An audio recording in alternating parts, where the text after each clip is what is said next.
പിതാവിൻ്റെയും പുത്രൻ്റെയും പരിശുദ്ധാത്മാവിൻ്റെയും നാമത്തിൽ ആമേൻ. കർത്താവേ, നിന്റെ ഉന്നതമായ നാമത്തിന് സ്തോത്രം ചെയ്യുന്നു. കർത്താവേ, നിന്റെ വിശുദ്ധ പൗരോഹിത്യത്തെ മഹത്വപ്പെടുത്തണമേ. കർത്താവേ, സഭയിലുള്ള സാന്നിധ്യം പ്രകടമാക്കണമേ. 40 വർഷം ഞാൻ അർപ്പിച്ച കുർബാനയുടെ യോഗ്യതയെ കൃപാസ്ഥാനത്താറെ ജീവനോടെ പ്രത്യക്ഷപ്പെട്ട പരിശുദ്ധ അമ്മയുടെ മാധ്യസ്ഥത്തിൽ ഞാൻ അങ്ങയുടെ മക്കൾക്ക് വേണ്ടി പ്രാർത്ഥിക്കുന്ന കർത്താവേ, ലോകം മുഴുവനും ഉണർന്നിരിക്കുന്ന സമയത്ത് ഈ പ്രാർത്ഥനയിൽ പങ്കെടുക്കുന്ന ഓരോ മക്കള്, ഇന്ന് കടന്നു പോകുന്ന ഓരോ വഴികൾ, ഓരോ ഉദ്യമങ്ങൾ, ഓരോ ജീവിത ലക്ഷ്യങ്ങൾ, അമ്മേ പരിശുദ്ധമേ ദേവമാതാവേ, കൃപാസ്ഥാനത്താറെ ജീവനോടെ പ്രത്യക്ഷപ്പെട്ട അമ്മയുടെ സാന്നിധ്യം, സഞ്ചാരി മാതാവേ, സമയത്തിൻ്റെ അധികാരി, ഈ മക്കളുടെ കൂടെ പോകണമേ എന്ന് പ്രാർത്ഥിക്കുന്നു.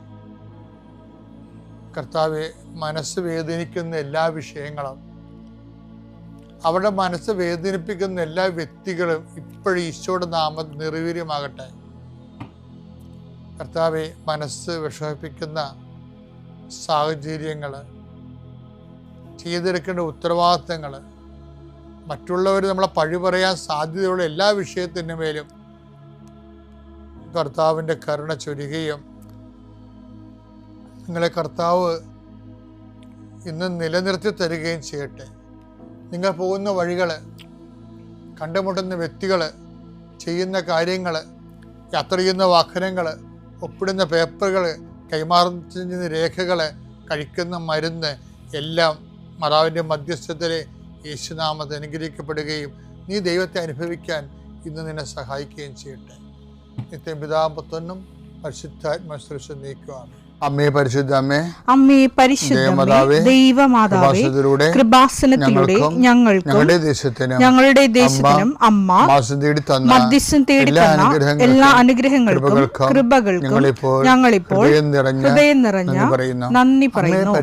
അമ്മേ പരിശുദ്ധമേ, ദൈവമാതാവേ, 2004 ഡിസംബർ 7 ഉച്ചകഴിഞ്ഞ് 2:30 കൃപാസനത്തിൽ സംഭവിച്ച അമ്മയുടെ പ്രത്യക്ഷപ്പെടലിനെ കുറിച്ച് തിരുസഭയ്ക്ക് സമർപ്പിച്ചിരിക്കുന്ന പഠനരേഖകളുടെ മേൽ സഭാത്മകമായ പഠനം ആരംഭിക്കുവാൻ ഞങ്ങൾ പ്രാർത്ഥിക്കുന്നു. അമ്മേ പരിശുദ്ധമേ, ഭൂസ്വർലോകങ്ങളുടെ രാജ്ഞിയായ അങ്ങേയ്ക്ക് ഭൗമസംരക്ഷണത്തിനായി പ്രപഞ്ചപ്രകൃതിയെ തന്നെ തിരുസഭ പ്രതിഷ്ഠിക്കുവാൻ ഈ പ്രത്യക്ഷീകരണം വഴി ഇടയാക്കണമേ. പരിശുദ്ധമേ, ജപമാല മാതാവേ, സകല കൃപാസനം പ്രാർത്ഥനയോടും ചേർത്ത് ഞങ്ങളിപ്പോൾ പ്രാർത്ഥിക്കുന്ന ഈ കുടുംബത്തിന്റെ പ്രത്യേക നിയോഗം പറ മക്കളെ.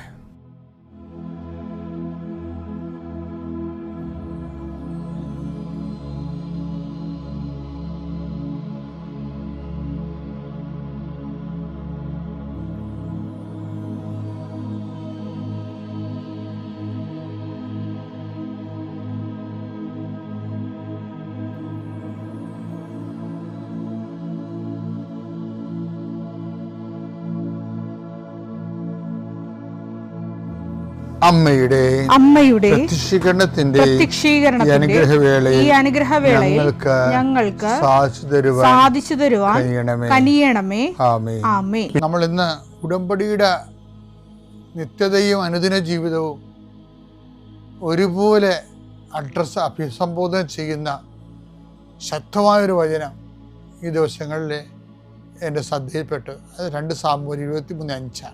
2 സാമുവേൽ 23:5. അവിടുന്ന് എന്നോട് ശാശ്വതമായ ഉടമ്പടി ചെയ്തിരിക്കുന്നു. സുരക്ഷിതമായി സംവിധാനം ചെയ്ത ഉടമ്പടി. അതാണ് നമ്മുടെ ഉടമ്പടി പോലെയാണ്. ഉടമ്പടിയുടെ പ്രത്യേകത അതാണ്. സുരക്ഷിതമായി, ലൂപ്പ് ഹോൾ ഇല്ലാതെ, അതാണ് ഒഴികഴിവില്ലാതെ, പ്രസരണ നഷ്ടമില്ലാതെ സംവിധാനം ചെയ്ത ഉടമ്പടി. അവിടുന്ന് എന്റെ രക്ഷയും അഭിലാഷവും സാധിച്ചു തരും.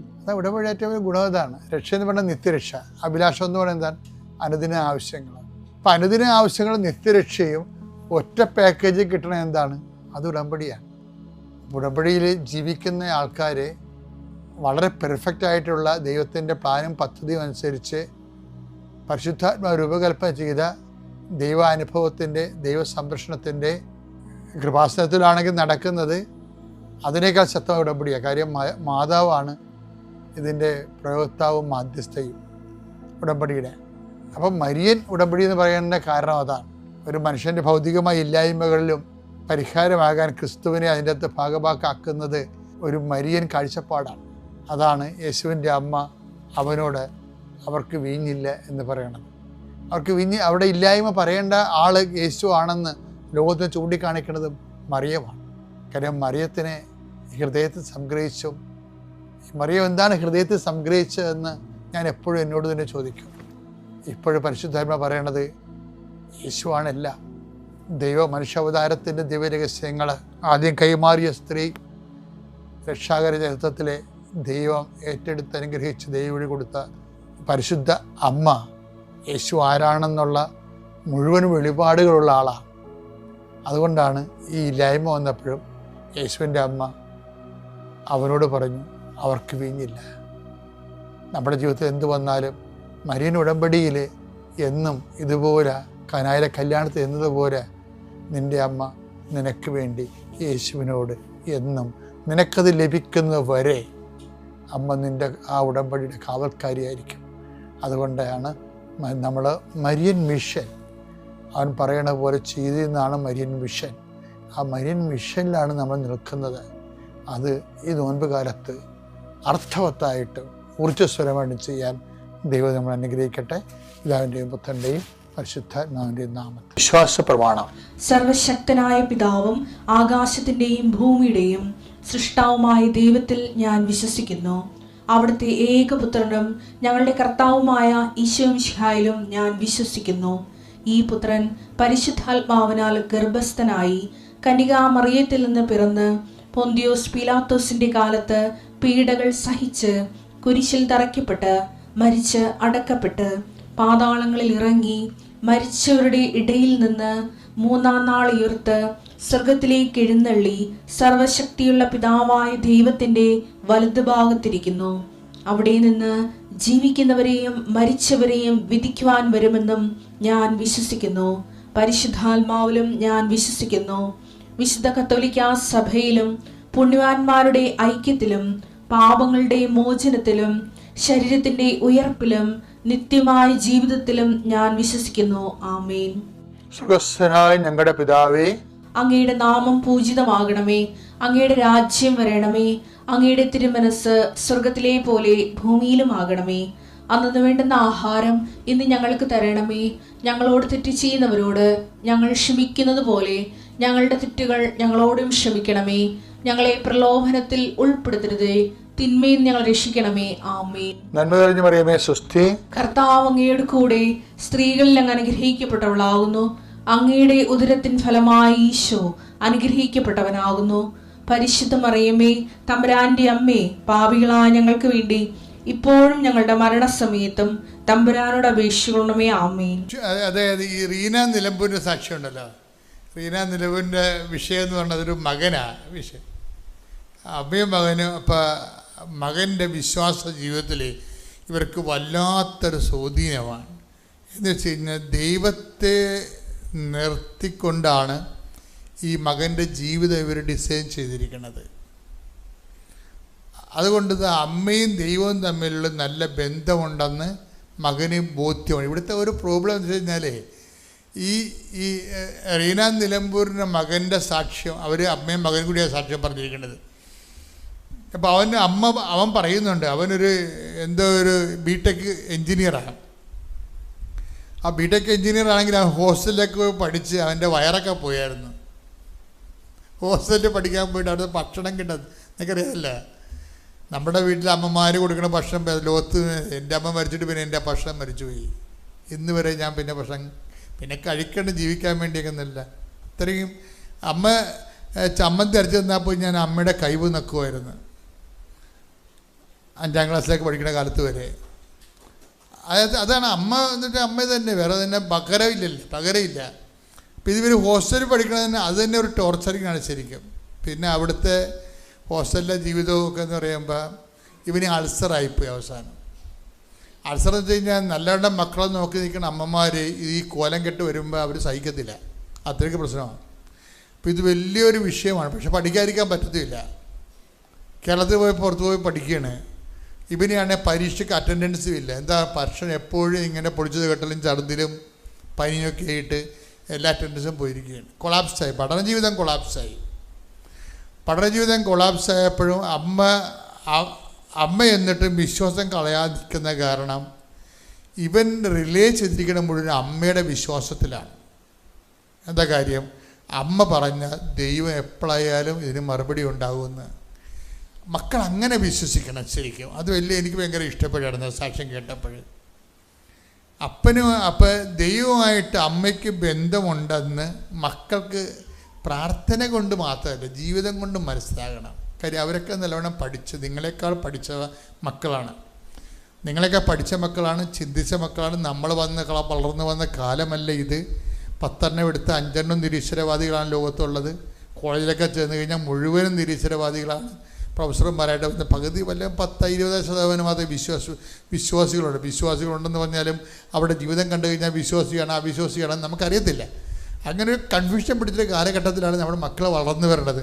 പിന്നെ ദിശാബോധം കൊടുക്കാനുള്ളത് അമ്മയും അപ്പനുമാണ്. പക്ഷെ അമ്മയുടെ റോളെന്ന് പറയുന്നത് ഈ കാലത്ത് ഭയങ്കര വലിയ റോളാണ്.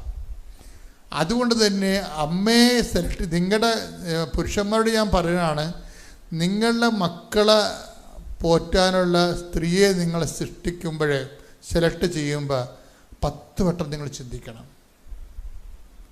നിങ്ങൾ ജനിപ്പിക്കുന്ന നിങ്ങളുടെ കുടുംബത്തിൽ ജീവിക്കാനുള്ള കുഞ്ഞുങ്ങളെ, നിങ്ങൾ ജനിപ്പിക്കുന്ന കുഞ്ഞുങ്ങളെ കുറിച്ച് ഓർക്കുമ്പോൾ നിങ്ങൾ സെലക്ട് ചെയ്യേണ്ട സ്ത്രീകളെക്കുറിച്ച് നിങ്ങൾക്കൊരു നല്ല പ്രാർത്ഥന ഉണ്ടാകണം. റീന നിലമ്പൂർ പറയുന്ന ഒരു സത്യമുണ്ട്. അവർ പറഞ്ഞതെന്ന് വെച്ച് കഴിഞ്ഞാൽ, ഞാൻ കർത്താവിനോട് ചോദിച്ചത് ഇത്രയേ ഉള്ളൂ, എന്താണ്? എൻ്റെ തലമുറകൾക്കപ്പുറത്തും അവർ കർത്താവിൽ വിശ്വസിക്കണമെന്ന്. Praise the Lord. ഈ ആൾക്കാരൊക്കെയാണ് വന്ന് ഉടമ്പടി എടുത്തിരിക്കുന്നത്. എന്താ പറയുന്നത്? ഞാൻ കർത്താവിനോട് ചോദിച്ച ഒരേ കാര്യമേ ഉള്ളൂ, എൻ്റെ മകൻ മാത്രമല്ല അവൻ്റെ മകനും മകൻ്റെ മകനും മകളുടെ മക്കളും മക്കളുടെ മക്കളും തലമുറകൾക്കപ്പുറത്തും അവർ കർത്താവിൻ്റെ വിശ്വാസികളായിരിക്കണമെന്ന്. ശ്രുതികട ഹല്ലേലൂയ.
നല്ല പാട്ടാണ്, ഒരുമിച്ച് പാടുക, ആവർത്തിച്ച് പാടുക. ശ്രുതികട ഹല്ലേലൂയ. കൈയടിച്ചോണ്ട്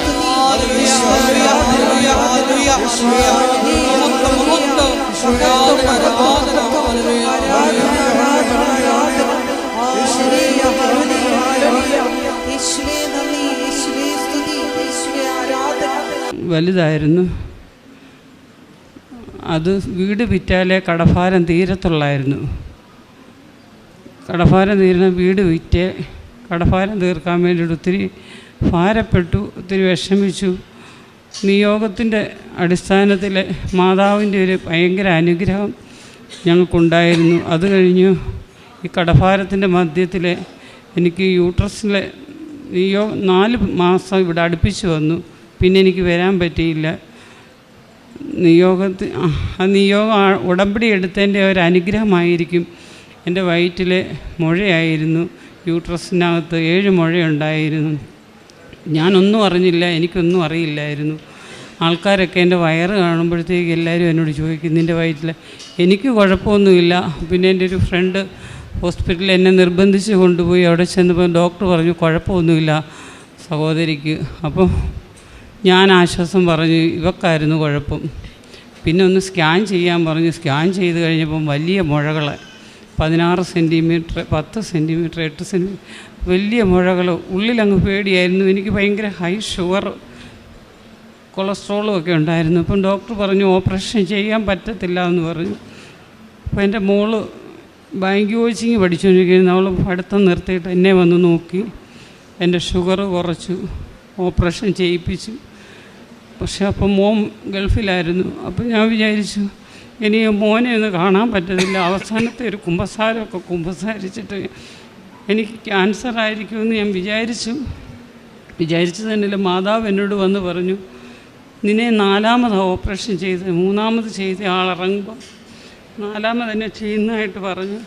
ഞാൻ അച്ഛനോട് പറഞ്ഞു, മാതാവ് സംസാരിച്ചിട്ടുണ്ട്, എന്നാലും കുമ്പസാരത്തിൽ അച്ഛൻ എന്നോട് പറഞ്ഞു മാതാവ് മോടെ കൂടെ ഉണ്ടെന്ന് പറഞ്ഞു. അച്ഛൻ ഇന്ന് ബിഷപ്പായി. എന്നാലും ഞാൻ പറഞ്ഞു, അച്ഛാ മാതാവ് സംസാരിച്ചെങ്കിലും എനിക്ക് പേടിയാണ്. തിരിച്ചു വരുന്നത് ഞാൻ ബോഡി ആയിരിക്കണം, ക്യാൻസറാണെങ്കിൽ എനിക്ക് ജീവിക്കണമെന്ന് ആഗ്രഹമില്ല എന്നൊക്കെ വിചാരിച്ച് പ്രാർത്ഥിക്കുമായിരുന്നു. ക്യാൻസറാണെങ്കിൽ എന്നെ തിരിച്ചു കൊണ്ടുവരരുതെന്നും പറഞ്ഞ് പ്രാർത്ഥിക്കുമായിരുന്നു. കട്ടിലൊക്കെ തിരിച്ചിട്ടെൻ്റെ ജോലിയെല്ലാം തീർത്തിട്ടാണ് ഞാൻ ഹോസ്പിറ്റലിൽ പോയത്. പക്ഷേ 7 മുഴയ്ക്ക് ഒരു കുഴപ്പമില്ല. മോൻ തിരിച്ച് നാട്ടിൽ വന്നിട്ട് എന്നെ കാണാൻ വന്നു. തിരിച്ചവൻ പോകാതെ ഇവിടെ നിന്ന് എൻ്റെ ബയോസിൻ്റെ റിസൾട്ടെല്ലാം അറിഞ്ഞു കഴിഞ്ഞപ്പോൾ എനിക്കൊരു കുഴപ്പമില്ല. ഡോക്ടർ പറഞ്ഞു ഇങ്ങോട്ട് വരുവേ വേണ്ട. ഇന്ന് വരെ ഞാൻ ഡോക്ടറിനെ കാണാൻ പോയിട്ടില്ല. ദൈവത്തിൻ്റെ ഒരു വലിയ അനുഭവം. മാതാവ് സംസാരിച്ച് നിനക്ക് കുഴപ്പമില്ലെന്ന് പറഞ്ഞാൽ 7ാമത് എന്നെ ഓപ്പറേഷൻ ചെയ്യാൻ ഒരുക്കിയിരുത്തി എന്നെ 4ാമത് തന്നെ ഓപ്പറേഷൻ ചെയ്തത്. അതൊരു വലിയൊരു അനുഭവം എൻ്റെ ജീവിതത്തിൽ. അത് കഴിഞ്ഞ് ചുരുക്കി പറഞ്ഞാൽ എൻ്റെ വീട് വിൽക്കാനെല്ലാം റെഡിയായി. ഞാൻ 2ാമത്തെ നിയോഗം കടഭാരം തീർക്കുന്നതിനാൽ വീടിൻ്റെ പണിയൊന്ന് തീർക്കണമെന്ന് എഴുതി വെച്ചിട്ടുണ്ടായിരുന്നു. കംപ്ലീറ്റ് തീർക്കും. അത് താഴത്തെ നില കംപ്ലീറ്റ് തീർത്ത് തന്നു. വീട് വിൽക്കാനെല്ലാം റെഡിയായി. വീട് ശരിക്കും പറഞ്ഞാൽ വീട് വിറ്റു. മാതാവ് ഇതിൻ്റെ ഒരു അനുഗ്രഹത്താൽ വീട് വിറ്റു. 3 മാസമായി. 4ാമത്തെ മാസം എഗ്രിമെൻ്റ് എല്ലാം എഴുതി 4ാമത്തെ മാസമായപ്പം കർത്താവ് പറയുകയാണ്, മാതാവ് തന്നെ ഉൽപ്പത്തി 28-ൻ്റെ 10 വന്നെന്നോട് സംസാരിക്കുകയാണ്. അപ്പോഴും ഞാൻ ചിന്തിച്ച്, ദൈവമേ ഇതെന്തോ ഇങ്ങനെ. ഞാൻ മോനോടെല്ലാം ദർശനങ്ങളെല്ലാം മോനോട് മാത്രം പറയും, എന്നിട്ട് അടുക്കള കയറത്തുള്ളൂ. അപ്പം മോനോട് ഞാൻ പറഞ്ഞേടാ ഇത് വിൽക്കാൻ പറ്റത്തില്ല, ഇനി എന്നെ ചെയ്യുക, ആ ടീച്ചറിന് ഇത് വാങ്ങിക്കാൻ പറ്റത്തില്ലല്ലോ എന്ന് പറഞ്ഞപ്പോൾ മോനത് കേട്ടെങ്കിലും എനിക്കും വിശ്വാസമില്ലായിരുന്നു ഇത് വിൽക്കാൻ പറ്റത്തില്ല എന്ന്. വെച്ചാൽ കടം, ഈ വീട് വിറ്റാലേ കടം തീരത്തുള്ളൂ, പിന്നെ എങ്ങനെ വിൽക്കാതിരുന്നാലെന്ന് ഓർത്ത് ഞാനും ഒത്തിരി മനസ്സിൽ ഇങ്ങനെ ഭാരപ്പെട്ടു. അപ്പം ദൈവത്തിൻ്റെ ഇഷ്ടം പോലെ നടക്കട്ടെ എന്നുള്ള ഒരു ഇതായിരുന്നു.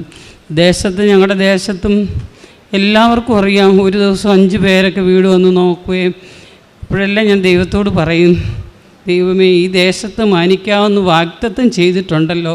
കർത്താവ് പറഞ്ഞ വാഗ്ദത്തത്തിന്, കർത്താവ് പറയുന്ന വാക്കിന് ഒരു മാറ്റവുമില്ല. അത് തീർച്ചയായിട്ടും ദൈവം അങ്ങനെ തന്നെ ചെയ്തു. ആ വീട് വിറ്റിട്ട് വിൽപ്പിക്കാതെ 30 ലക്ഷം രൂപയ്ക്ക് വിറ്റു. 4ാമത്തെ മാസം പറഞ്ഞതുപോലെ തന്നെ ആ വീട് അവർക്ക് വാങ്ങിക്കാൻ പറ്റിയില്ല. ആ ദേശത്തിൻ്റെ നടുവിൽ ഇപ്പം മനോഹരമായൊരു ഭവനം തീർത്തു തന്ന് അതിൻ്റെ മകളിൽ 2 നില പണിതു. മോൻ്റെ വിവാഹം അവിടെ വെച്ച് നടന്നു.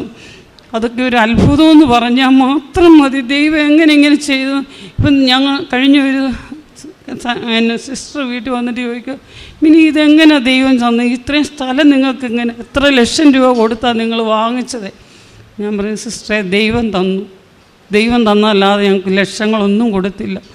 ആ ഫ്രണ്ടിലോട്ടൊരു ഫ്ലോട്ടായിട്ടൂടെ ദൈവം കുന്ന് യെശയ്യാവ് 45-ൻ്റെ 2 കർത്താവ് സംസാരിച്ചതുപോലെ ദൈവം അനുഗ്രഹിക്കപ്പെട്ട ഒരു ഭൂമിയും ദൈവം ഫ്രണ്ടിലോട്ട് തന്നു. വണ്ടി കയറ്റിയിടാൻ എല്ലാ സൗകര്യങ്ങളും കംപ്ലീറ്റ് പണി തീർത്ത് ദേശത്ത് എന്താ പറയേണ്ടത്, ദൈവം മാനിച്ചെന്ന് പറഞ്ഞാൽ ഇതുപോലൊരു അനുഗ്രഹം. എല്ലാവരും എന്നോട് ഇടയ്ക്കിടയ്ക്ക് വന്ന് ചോദിക്കും, ഇതെങ്ങനെ മിനിയുടെ രോഗം മാറിയത്, മിനിക്ക് എങ്ങനെ ഇങ്ങനെ സംഭവിച്ചു? ഇപ്പോഴും എന്നോട് ചോദിക്കുന്നവരുണ്ട്, മിനിയുടെ രോഗം മാറിയോ? മിനി ഇപ്പോഴും എനിക്ക് ഷുഗറുണ്ട്, ഹൈ ഷുഗർ ഉണ്ടാകും. ഇപ്പം ഹൈ ഒന്നുമില്ല, 200 ഉള്ളൂ. എന്നാലും ദൈവത്തിൻ്റെ കൃപയെന്ന് പറഞ്ഞാൽ മനോഹരമായി മോന് ദുബായിലാണ്, മോനൊരു വിവാഹം കഴിച്ചു. കഴിച്ച് ഇപ്പോൾ അവൻ മോൻ വിസിറ്റിങ്ങിന് ദുബായിലിട്ട് പോയിരിക്കുന്നു. ദൈവത്തിൻ്റെ ഒരു വലിയ അനുഗ്രഹം. മോൻ ഇവിടെ കൺസ്ട്രക്ഷൻ ഫീൽഡിലെ സിവിൽ എഞ്ചിനീയർ ആയിരുന്നു. ഇവിടെ നിന്ന് കൺസ്ട്രക്ഷൻ ഒത്തിരി ബിൽഡിങ്ങുകളൊക്കെ പണിതു. ഇങ്ങോട്ട് പോരുമ്പോൾ ഞാൻ അറിയുന്നു ഒരു ബിൽഡിങ് മോൻ പണിതുകൊണ്ടിരിക്കുന്ന ബിൽഡിങ് 8 മേസ്ത്രിമാരവിടെ നിന്ന് അവരെ പറഞ്ഞു വിട്ടിരിക്കുന്നെന്ന്. അതൊരു വലിയ സങ്കടകരമായിട്ടാണ് ഞാൻ ഇങ്ങോട്ട് പോയപ്പോൾ. എൻ്റെ വിചാരം, എൻ്റെ അടുത്തിരുന്ന ഒരു ആൻറ്റി പറഞ്ഞു, വണ്ടിയിൽ ഇരുന്നപ്പം പറഞ്ഞു, സാക്ഷി പറയാത്തത് കൊണ്ടായിരിക്കും ഇതിന് തടസ്സം. സാരമില്ല, ദൈവഹിതമാണെങ്കിൽ അത് നടക്കട്ടെ. അത് 3 നില ബിൽഡിങ്ങാണ്. ഒത്തിരി പേര് ചെന്ന് പാര വെച്ചു. എന്താ പയ്യനായതുകൊണ്ട് അവന് നിങ്ങൾ കൊടുക്കരുത്, നന്നാലും അവനെ കൊടുക്കത്തുള്ളായിരുന്നു അവർ. പക്ഷെ ഇങ്ങോട്ട് വന്ന് വഴി കേട്ടപ്പോൾ എനിക്ക് ഒത്തിരി സങ്കടം തോന്നിയാലും ഞാനിവിടെ എന്ന് പറഞ്ഞ് ദൈവഹിതം അല്ല എങ്കിൽ കിട്ടണ്ട, ദൈവഹിതമാണെങ്കിൽ മതിയെന്ന്. അപ്പം എൻ്റെ മരുമോൾ പറഞ്ഞിരിക്കുന്നത്, മമ്മി ഞാൻ വന്നിട്ട് നമുക്കൊന്നിച്ച് പോയി സാക്ഷി പറയാമെന്നാണ് പറഞ്ഞിരിക്കുന്നത്. അവൾ കഴിഞ്ഞ ദിവസം അവിടെ കൃപാസനത്തിലെ ജോസപ്പച്ചനെ അവൾ അവിടെ കണ്ട് അവളോട് സംസാരിക്കുന്നതായിട്ട് അവൾ എന്നോട് വിളിച്ച് പറഞ്ഞു, മമ്മി ഞാൻ വന്നിട്ട് വന്നു. അതുപോലെ അവൾക്കും വിവാഹം കഴിഞ്ഞ് ഞങ്ങൾ എല്ലാവരും ഇവിടെ ഒന്നിച്ച് വന്നു. അതൊരു വലിയൊരു അനുഗ്രഹമായിരുന്നു. അതുപോലെ എൻ്റെ മോടെ വിഷയം, മോക്കൊരു നല്ല ജോലിക്ക് വേണ്ടിയിട്ട് അവൾക്ക് എന്നെ നോക്കിയതുകൊണ്ട് അവൾക്ക് ജോലിയൊന്നുമില്ലാതെ വിഷപ്പിച്ച് അവൾ കോഡിങ് വീട്ടിലിരുന്ന് പഠിച്ചു. കോഡിങ് ആദ്യം തന്നെ എഴുതിയപ്പോൾ അവിടെ കൂടെ ഉള്ള എഴുതിയ ആൾക്കാർക്കൊന്നും കിട്ടിയില്ല. അവൾക്ക് കിട്ടി. കോഡറായിട്ട് അവൾ ജോലിക്ക് കയറി നല്ലൊരു ജോലി ചെയ്തുകൊണ്ടിരിക്കുന്നു. ദൈവത്തിൻ്റെ അനുഗ്രഹം, വലിയ അനുഗ്രഹം എന്ന് പറഞ്ഞാൽ ഇപ്പോഴും ഞങ്ങളുടെ ദേശത്തും എന്നെ അറിയാവുന്നവർക്കും ഞങ്ങളുടെ കുടുംബത്തിലുള്ളവർക്കും എല്ലാവർക്കും അതിശയമാണ്. പക്ഷെ ഞാൻ ആരോടും വീട് വിറ്റ കാര്യം ആദ്യം ആരോടും പറഞ്ഞില്ലായിരുന്നു.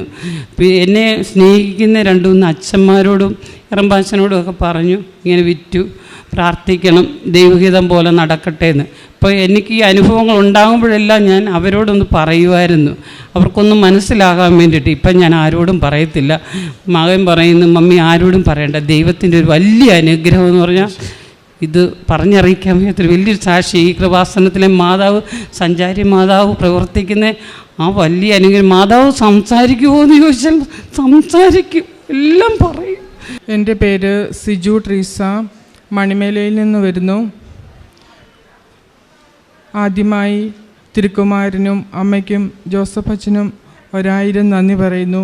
എനിക്കിവിടെ വന്ന് മാതാവിൻ്റെ ഒരു സാക്ഷിയായി മാറാൻ അനുവദിച്ചതിൽ ഒത്തിരി നന്ദികൾ പറയുന്നു.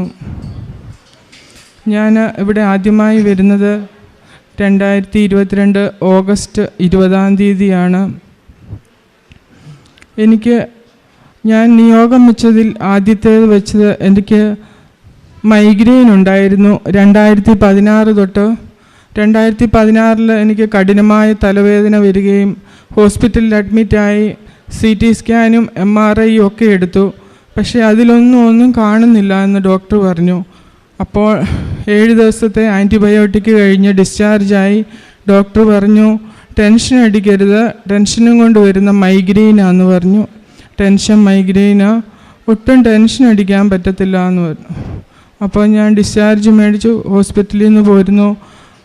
പെയിൻ കില്ലറൊക്കെ തന്നിരുന്നു. പെയിൻ കില്ലറൊക്കെ കഴിക്കുമ്പോൾ കുറവുണ്ട്. പക്ഷേ 6 വർഷമായിട്ട് എനിക്ക് തലവേദന തുടർന്നുകൊണ്ട് പോയി. 2-3 ഹോസ്പിറ്റലുകളിലൊക്കെ കാണിച്ചു. പക്ഷേ ടാബ്ലറ്റ് കഴിക്കുമ്പോൾ ഒരു കുറവുണ്ട്. പിന്നെയും അതുപോലെ തന്നെ ഡെയിലി വരുമായിരുന്നു മൈഗ്രെയിൻ. അപ്പം ഞാനൊരു നേഴ്സാണ്. ഞാൻ IELTS പാസ്സായിരുന്നു. 2021 ജൂലൈയിൽ എനിക്ക് UK പോകണമെന്ന് ഭയങ്കര ആഗ്രഹമായിരുന്നു. അപ്പോൾ കഴിഞ്ഞ ഡിസംബറിൽ എൻ്റെ ഇൻ്റർവ്യൂവും ഓഫർ ലെറ്ററും എല്ലാം വന്നതിന് ശേഷം എനിക്ക് പെട്ടെന്ന് നെഞ്ചുവേദനയും പാൽപിറ്റേഷനൊക്കെ വന്നു. അപ്പം എനിക്ക് പെട്ടെന്ന് ഞാൻ ഹോസ്പിറ്റലിൽ പോയി. എന്നെ ഹസ്ബൻഡ് ഹോസ്പിറ്റലിൽ കൊണ്ടുപോയി ECG ഒക്കെ എടുത്തു. പക്ഷേ അതെല്ലാം നോർമലായിരുന്നു. ഡോക്ടർ പറഞ്ഞു, ഇത് വൈറ്റമിൻസ് എല്ലാം ലോ ആയതാണ്. മൈഗ്രെയിൻ്റെ ടാബ്ലറ്റ് 6 വർഷമായിട്ട് കഴിക്കുന്നത് കൊണ്ട് വൈറ്റമിൻസ് എല്ലാം ലോ ആയി. വൈറ്റമിൻ ഡിയും HB എല്ലാം ഒത്തിരി ലോ ആയിപ്പോയി, കാൽസ്യവും. അങ്ങനെ എനിക്ക് UK പോകാനുള്ള എൻ്റെ ആ ചാൻസ് നഷ്ടപ്പെട്ടായിരുന്നു. ഞാൻ IELTS പാസ്സായപ്പോൾ മുതൽ ഞാൻ മാതാവിനോട് പ്രാർത്ഥിക്കുമായിരുന്നു, മാതാവേ, എൻ്റെ ഈ തലവേദന പൂർണ്ണമായി എടുത്തു മാറ്റിയതിന് ശേഷമേ എന്നെ UK വിടാവുള്ളൂ. കാരണം ഈ ടാബ്ലറ്റ് കഴിച്ചാൽ എനിക്ക് രാത്രിയിലും പകലും എല്ലാം ഉറക്കം വരുമായിരുന്നു. കാരണം എനിക്ക് നൈറ്റ് ഡ്യൂട്ടി ഒന്നും ചെയ്യാൻ പറ്റത്തില്ലല്ലോ. മാതാവേ, എൻ്റെ ഈ തലവേദന പൂർണ്ണമായി മാറ്റണേ എന്ന് പ്രാർത്ഥിച്ചു. അപ്പം എനിക്ക് ഡിസംബർ മാസം എനിക്ക് ഈ വൈറ്റമിൻസൊക്കെ ലോ ആയ സമയത്ത് അവിടെ ചെന്നപ്പോൾ ഡോക്ടർ പറഞ്ഞു ഈ മൈഗ്രെയിൻ ടാബ്ലറ്റിൻ്റെ സൈഡ് എഫക്റ്റാണ് ഇങ്ങനെ വന്നത്. അപ്പം ഒരു 8 മാസത്തെ ടാബ്ലറ്റ് കഴിക്കണം, ഇതിൻ്റെ ഈ ടാബ്ലറ്റ് വാഷ് ഔട്ട് ചെയ്യാൻ. അങ്ങനെ 8 മാസം പിന്നെയും ഞാൻ ടാബ്ലറ്റ് എടുത്തു. 8 മാസം കഴിഞ്ഞു, ടാബ്ലറ്റ് നിർത്തി. പിറ്റേ ദിവസം മുതൽ എനിക്ക് പിന്നെയും തലവേദന തുടങ്ങി. അപ്പോൾ ഹസ്ബൻഡ് വന്ന് നമുക്കൊന്നുകൂടെ ഹോസ്പിറ്റലിൽ പോകാം. ഞാൻ പറഞ്ഞു ഞാൻ വരുന്നില്ല ഇനി ഹോസ്പിറ്റലിൽ. ഇനി ഞാൻ കൃപാസനത്തിൽ പോയി ഉടമ്പടി എടുത്തതിന് ശേഷം മാത്രമേ ഞാൻ ഇനിയും ഹോസ്പിറ്റലിൽ വരത്തുള്ളൂ എന്ന് പറഞ്ഞു. 1 മാസത്തെ താമസം ഉണ്ടായി ഇങ്ങോട്ട് വരാൻ. ഓരോ തടസ്സങ്ങളായിരുന്നു. 1 മാസം ഞാൻ പെയിൻ കില്ലർ എടുത്തു. ഉടമ്പടി എടുത്തതിന് ശേഷമേ ഇനി ഞാൻ ഹോസ്പിറ്റലിൽ പോകത്തുള്ളൂ എന്ന് പറഞ്ഞു. അപ്പോൾ ആ 1 മാസം ഞാൻ ടാബ്ലറ്റ് എടുത്തു. പിന്നെ ഓഗസ്റ്റ് 20-ാം തീയതി ഇവിടെ വന്നു ഉടമ്പടി എടുത്തു. ആദ്യത്തെ നിയോഗം തന്നെ ഞാൻ എൻ്റെ തലവേദന മാറാൻ വേണ്ടിയാണ് എഴുതിയത്. അപ്പം ഒരാഴ്ച ഞാൻ ഉടമ്പടി പ്രാർത്ഥനയും പ്രത്യക്ഷീകരണ പ്രാർത്ഥനയും എല്ലാം കൃത്യമായി ചൊല്ലി വൈകുന്നേരത്തെ ഉടമ്പടി പുതുക്കൽ, മരിയൻ ഉടമ്പടി പുതുക്കൽ, ഞാൻ എൻ്റെ തലയിൽ നെറ്റിയിൽ കുരിശ് വരച്ച് ഞാൻ ഉടമ്പടി പുതുക്കൽ എൻ്റെ കുടുംബാംഗങ്ങൾക്കെല്ലാം